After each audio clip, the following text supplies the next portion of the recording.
Here's my lazy, messy, crunchy and cheesy burrito recipe. So easy and quick to make, and it explodes with flavors. To begin, dice one full onion into small pieces.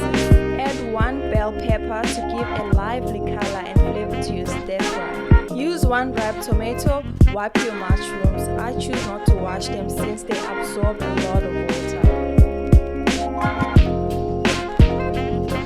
Cook your onions until they are soft and brown in color. Now you can add your spices that you prefer.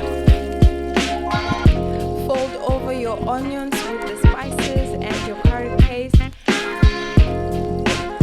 Add your peppers for color and taste. Don't forget your juicy tomatoes. Add your mushroom to the stir fry. Fold and mix all your veggies together.